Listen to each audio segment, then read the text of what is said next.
et bienvenue nos très chers fidèles amis internautes. C'est maintenant sur Bazouli Bakoumalam de nous suivre partout dans les quatre coins du monde.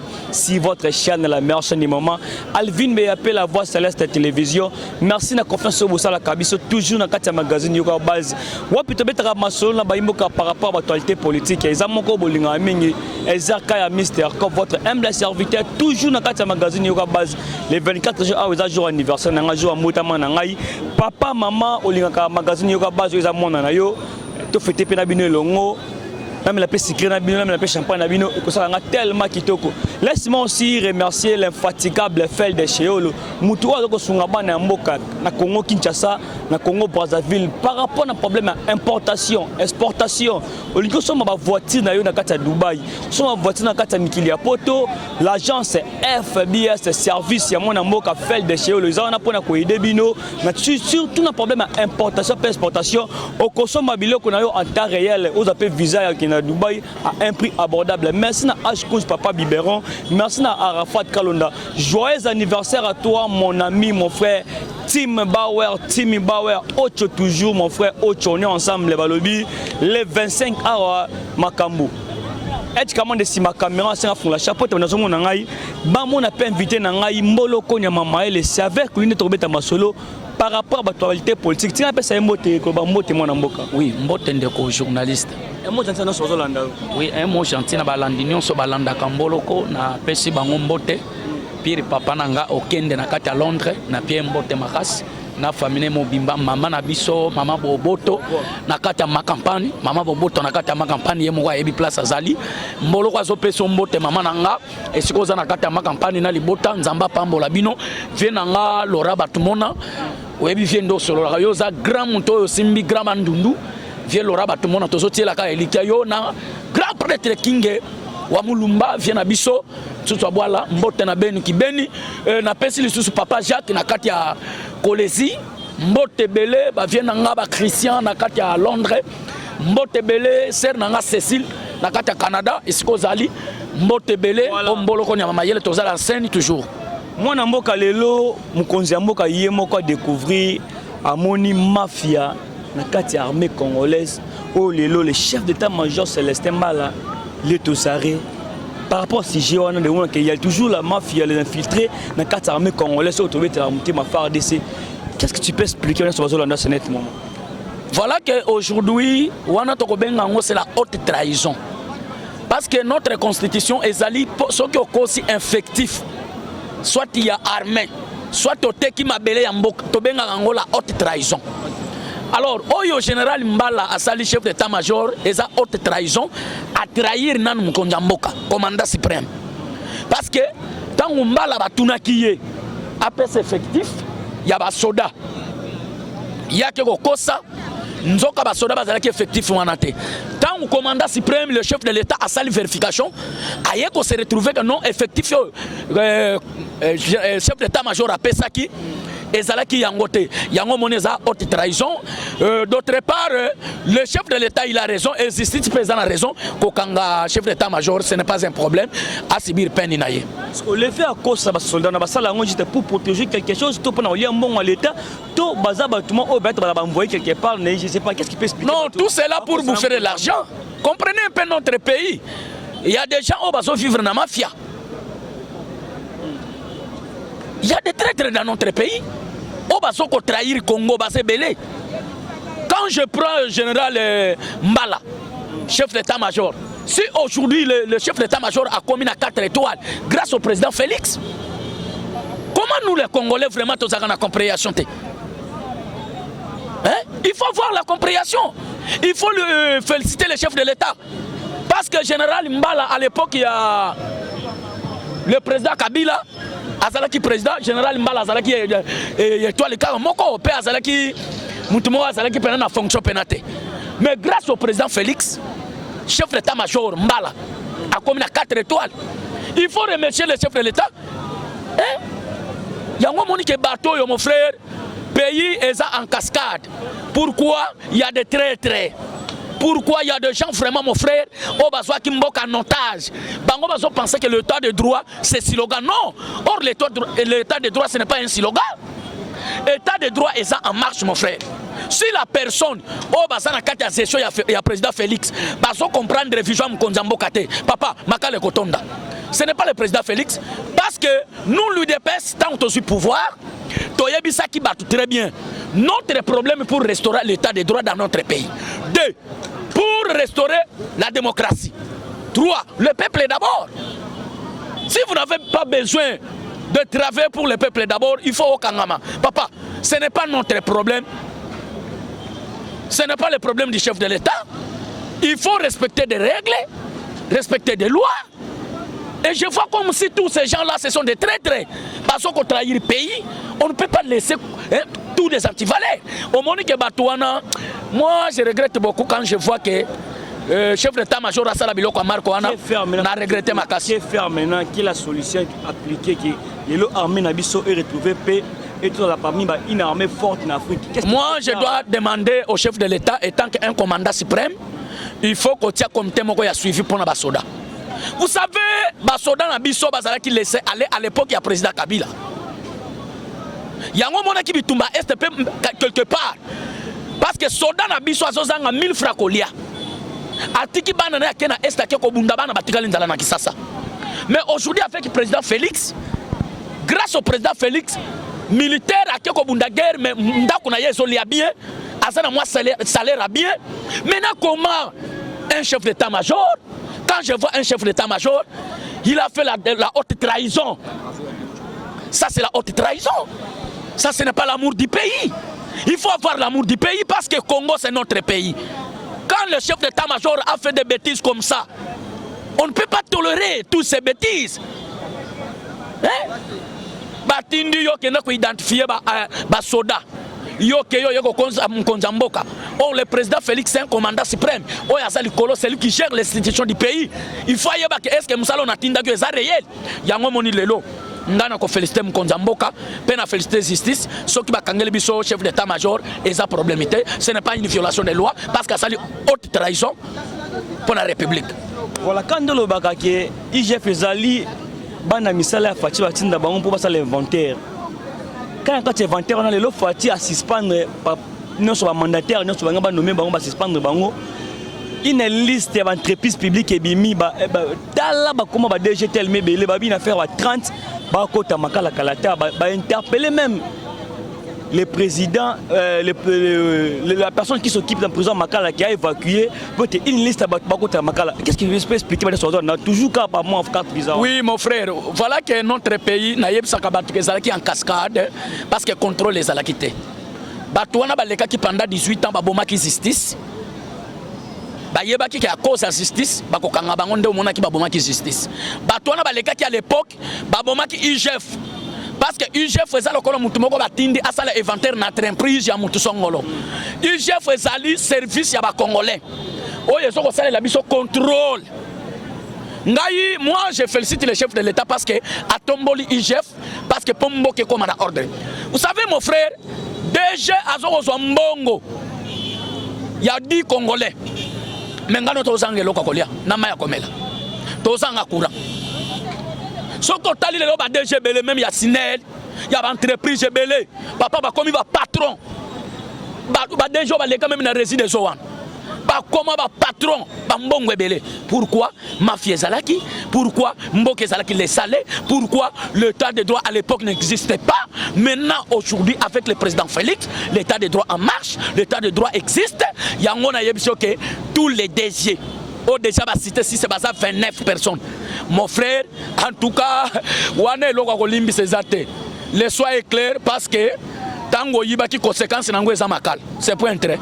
Mais tu peux commenter le côté place. Les gens autour de IGF, mais devant les gens peuvent commenter.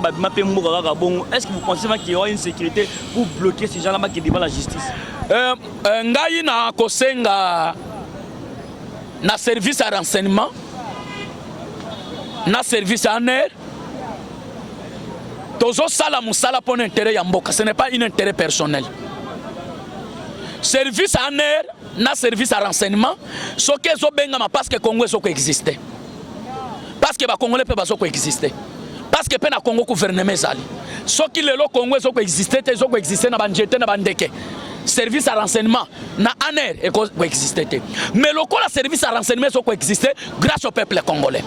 Yango sikonga na kosenga na service à renseignement na service à ANER en tout cas basala musala ndenge sengeli pour l'intérêt ya mboka. Comment une personne a sali crime contre l'humanité bino bobombiye non. Bozo protéger antivaleur non. Ça c'est quel pays papa? Il faut totalement quand même exemple ya bamboka mususu libanda. Voilà que le changement Afrique va payer belé ya Afrique et ce changement pourquoi parce que mibeko essaie à lever. Yango moni moi dans ma personnalité, je demande au chef de l'État étant qu'un commandant suprême batu oyo bazoko mona ke vision mukonza mboka soko étouffé bango bazana besoin te mboka kende liboso. Chef de l'État ça la remaniement. Soit il y a service à renseignement, il y a service à ANER, bah ça la remaniement. Même il y a service à la police, bah changer même général, bah changer même tout bilo quoi on a besoin et ça la remaniement parce que il y a des gens jusqu'aujourd'hui bazana haute trahison. Voilà que le chef d'état-major général Mbala a trahir le chef de l'État. Donc ce n'est pas le chef de l'État à trahir nous les peuples congolais. C'est que pas ça n'a droit. Il y a qu'à trahir même si Pandegam Konjambo Kabimaka a sali force na yemususu. Ça c'est la haute trahison. On ne peut pas laisser ces méchants questions. Parce que grâce au président Félix, ceux qui est le chef d'état-major a commis 4 étoiles. Papa, il faut avoir la compréhension quand même. De un, il faut battre tous ces gens-là. Oyo batanga ke ba yiba ba boma ba viola papa ba kokangama.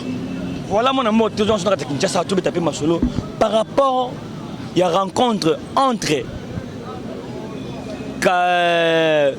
Vital Kamerhe na Kabila na Moïse Katumbi de lui Kambala lobby parce que pour parler de voir Katumbi Kabila, Kamerhe, ensemble, autour d'une table, au Betalisolo. Qu'est-ce qui se passe? Fatipa Vanda na Kamerhe, na Fayoul, na Katumbi, na Mbemba, na Moussa na Moussa.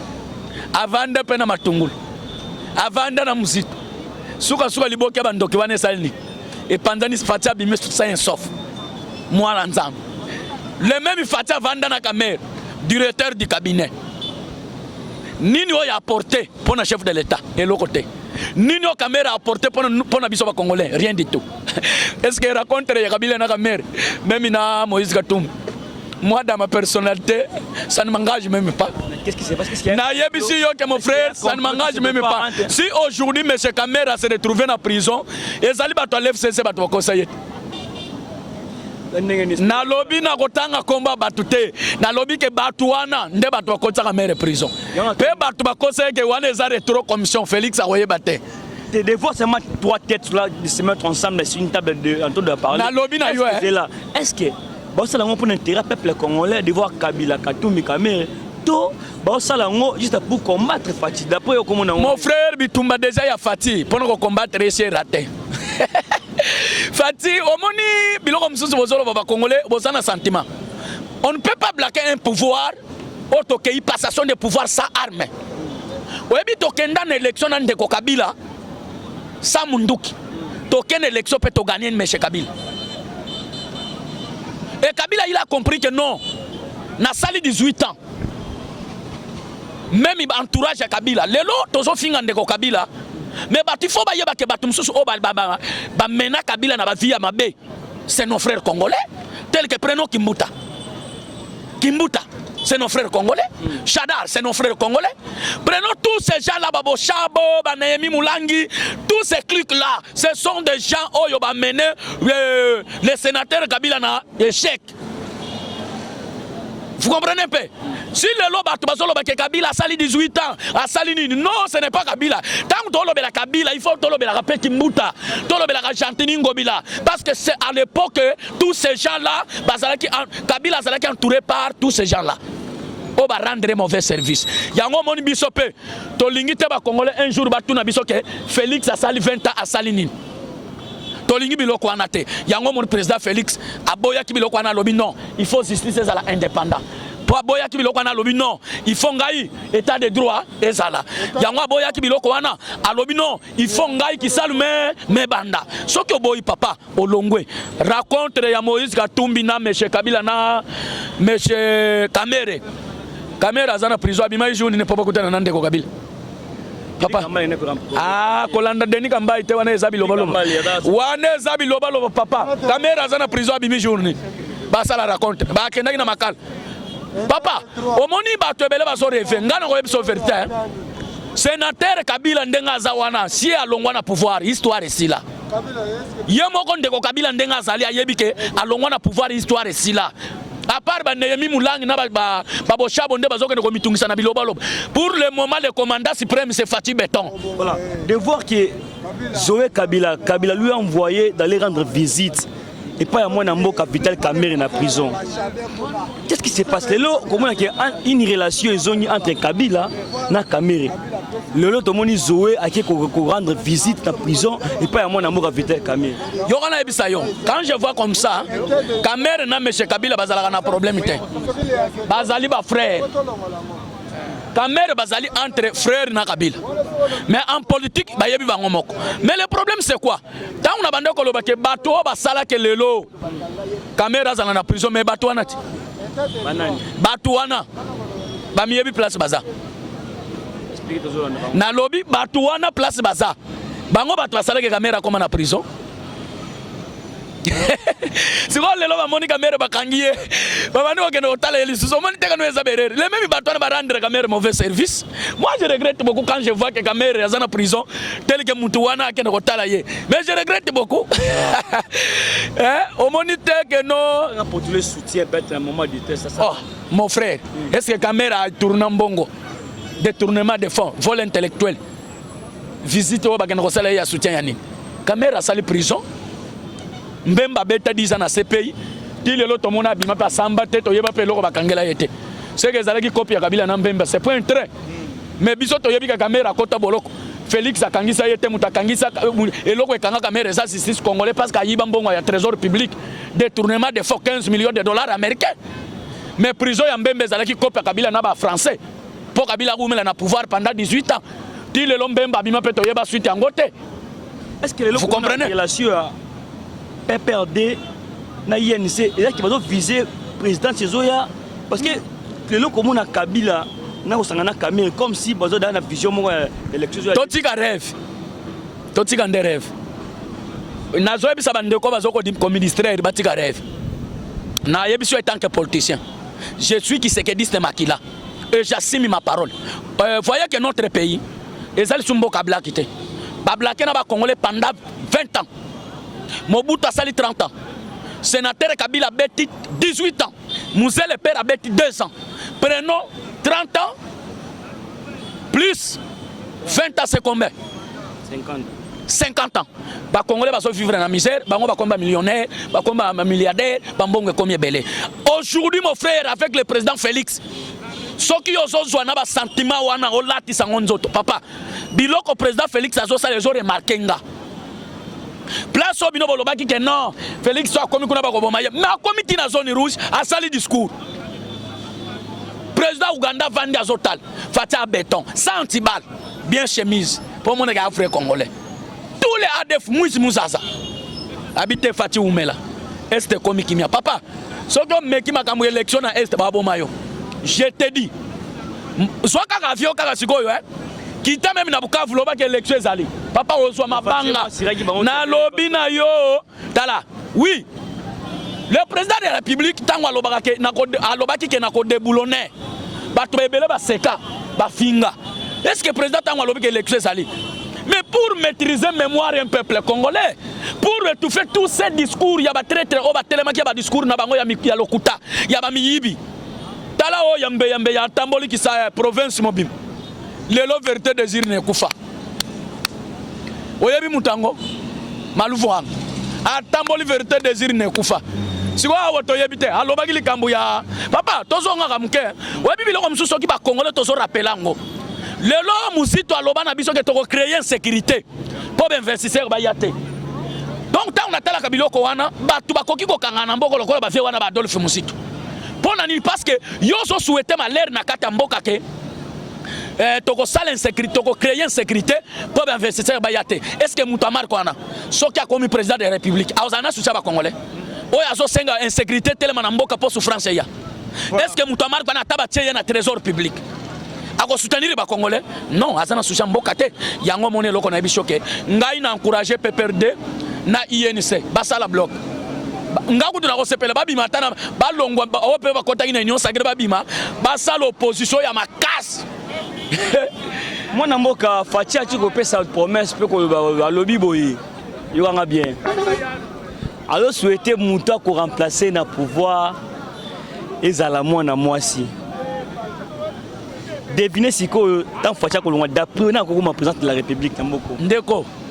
Le tout change avec le temps. C'est lui le garant. Berger et Azo Berger sont en minute et Fati Béton. Et tant qu'un homme politique, je ne peux pas lancer un message. Oh yo lobby peut-être comme bongoté. Au moninga faux politicien. Ngana koyebiso pour bien information. Oui, le président de la République azana droit ko lobabilo ko ana. Mais pouvoir est où t'as un peuple. Peuple peut mutatia qui Fati. Peuple peut mutakoloba Fati salanini longwa. Mais biso peuple tolobi que non Fati avant to kende élection to kende na recensement. À part recensement pour Moutabi mon président de la République, tata na yo congolais, maman na yo congolaise. En tout cas, moi j'encourage M. Noé Tchani, Omoni Bandeko, Moussoutou Ngaba Kamsaranga, Tangun Tchani a lobi biloko balobio, Tchani a la na flat, Tchani a za fazer, Omoni Mboko vraiment va finir à Moussoutou. Donc Tchani a za fazer. Voilà, si maintenant qu'il le ou lobby il arrive que Olive Lembe Kabila a commis officiellement la présidente de la République, Oulobani. Nanouana. Zongela malobo bien de journaliste. Maman Olive Lembe Kabila devient la première, la présidente de la République. Donc ça veut dire qu'il y a une commis président remplacé Fati à l'élection Kouya. Wana inconsciemment côté Namboka. Mais Fati m'a dit que na lobby na yoboye. Na miracle nini na mécanisme nini. Et puis Mboka nini. Parfois yo bozo boule que Congo le laisse à la qui Congo 18 ans. Non, et ça Congo 18 ans. Ouais, ça Congo nouveau. Congo fort. Vous comprenez pas? Congo 18 ans, Congo nouveau. Au Congo va dictateur, au Congo va démocrate. Nous sommes des démocrates. Biso va démocrate, au Lingali sous tes pouvoirs, des hommes à ma boque va dictateur. Vous comprenez pas? Tolingi, oui, la démocratie ce n'est pas une liberté d'expression, mais la démocratie c'est permis, nous ça loba et s'exprimer. Mais tu vois, un dictateur n'a pouvoir pas bon ma non. Congo 18 ans, les gars, il y a dictateur. Oui, ça Congo, il y a démocrate. Fati Soki a longwe Jean-Marc Azubor. Jean-Marc a longwe Mboloko Avandi. Mboloko a longwe Pasteur Aliazui. C'est ça. Mais les lois, on peut se plaindre en disant aujourd'hui, les députés, même au Cannabis, les l'autre côté, de voir que mon Konzamboka a son 510 papiers sabango gratuit. Parce qu'à l'époque, les Alagas dans le régime, la base au DEF sabango, mais tout le DEF sabango. Bazo Kabelane Bango, de voir les mêmes députés qui ont bloqué le développement, de voir les mêmes députés qui ont critiqué chaque jour. Mais le Fati a payé Bango à chacun, à chacun Jeep. De voir que mon des peuples congolais pas dans l'enseignement, peut-être dans la santé, mais Azo Kabela tout Bazo bloqué l'institution Mboka, député, voiture. Un député, Aza ennemi à Bisoba Congolais. Yokana yebisa yo. À part na Congo mututo defa lipa na mutuko. Mais na ba pays mususu po mutatambola na voiture, c'est pas un problème. Ngana beta na Luanda 3 ans. Na yana demi chupisi na ndaku na nga.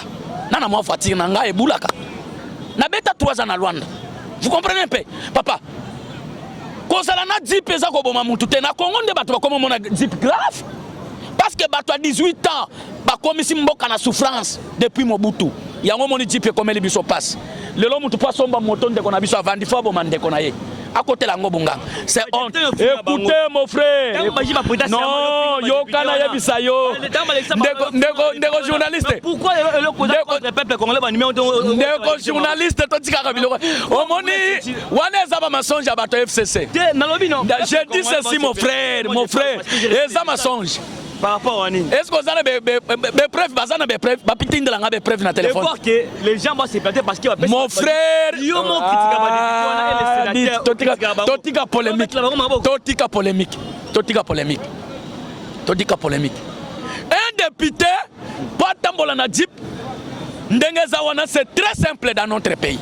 Vous comprenez pas? Parce que député a crochet peut-être 13 000 $. Malgré le chef de l'État à Katabangondambu. Vous comprenez pas? Pas ça capable de somba jipi mon frère. Ah, totika polémique quoi papa? Président Makambo so sala, totika bilokwan. Il faut encourager l'action du chef de l'État. Papa, tu vas dire pour tout ça le débat. Tchania bimisi lokwa wo komi o Tchani fazer. O Tchani alala na flat bande. O yomboka model ni. Tchani angwa alala na flat. Kala wana bo publier yete no Tchani alala na flat. Bande batu na tellement belat nomboloko aujourd'hui. Qu'est-ce qui se passe dans Sankuru? Bon, dans Sankuru, nazo regretté à l'époque patron ya Sankuru ezalaki mende. Mais ngaye lokwe kamusinga kotala na Sankuru. Gouverneur azana Sankuru azolobake nazali mutu ya Félix. Dès yana Sankuru azolobake azana mutu ya président auta na kata IDPS. Mais ngai pe na ko sala recherche personnelle ya ko tuna ba autorité ya parti. Est-ce que gouverneur ya Sankuru aza indépendant? To aza mwana ya ndako ya IDPS. Mais kotala sur le plan gouverneur ya Sankuru makambo azoko sala pire kabiliste. Quand biloko menda bandeko sala Sankuru papa jusqu'aujourd'hui est sali développé té banda gouverneur wana kota incompétent. Banda gouverneur ya Sankuru kota papa toloba il faut toloba vérité ndeko nangai.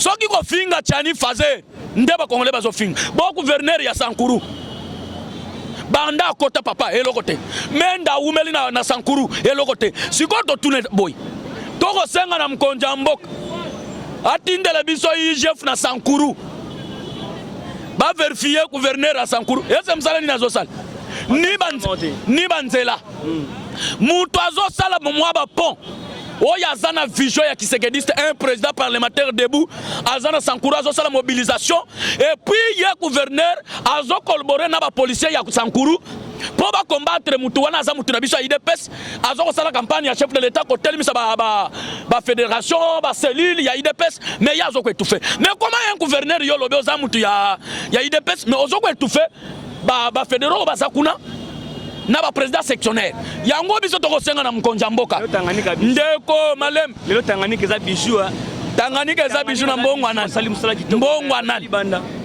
mbongwa nani est-ce que Tanganyika ya yaki na mbongo Tanganyika kota uta yaki na mbongo Tanganyika yebisanga Tanganyika yaki na mbongo tangu bozo finga Tchani seke ye Tanganyika yaki na mbongo Tchani aza Congolais Tanganyika auta wapi abimelaki wapi pa koma na Tanganyika mawa plein na lobby na gouverneur gouverneur en tout cas ndeko nanga oyebi fati aza mutu moko sérieux yo zo tambola na kombo ya chef de l'état na kati ya mboka ya batetela koloba ke non nazali mutu mpiri ya chef de l'état mais nazomona na kati ya Sankuru yo ndeko gouverneur msala ezo sala matin en tout cas ndeko gouverneur ngai mboloko nya mama yele qui serait d'attirer biso le peuple d'abord. Ngai soki na moni mabe atato liaka na yo na ko dénoncer on aza IGF famille balé.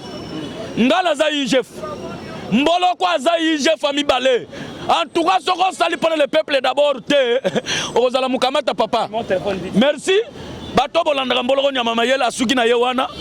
Mais maloba wa balobela ki Tchani bolanda ngote Tchani aza Congolais alala ka pena hotel tele na uti na ndako ya Tchani ndako bien moi étage ya kitoko omoni yo muto finga ka Tchani ozazo ben merci plus 243 090 39 366 59 plus 243 090 39 366 59 mboloko nyama mayele ndeko journaliste na pesi mino mbote ba journaliste nyonso oboya o soutenir biso na masolo. Voilà, merci Nayo Arafat Kalonda, bon établissement, mon frère, papa Kabelo, toute personne pour ça, il y a Kabelo, toutes sortes, il y a Milaï, il y a Mikousse, il y a Nengenyoso, Kota, contact Arafat Kabelo, Komika Fat Kabelo ou Fat Kalonda, passez vos commandes, vous prenez besoin de Kabelo, tellement qui te Kovakasi et pas Arafat Kalonda, merci Nayo, joyeux anniversaire à toi mon bro, my bro, Tim Bauer, Ocho toujours, bye bye.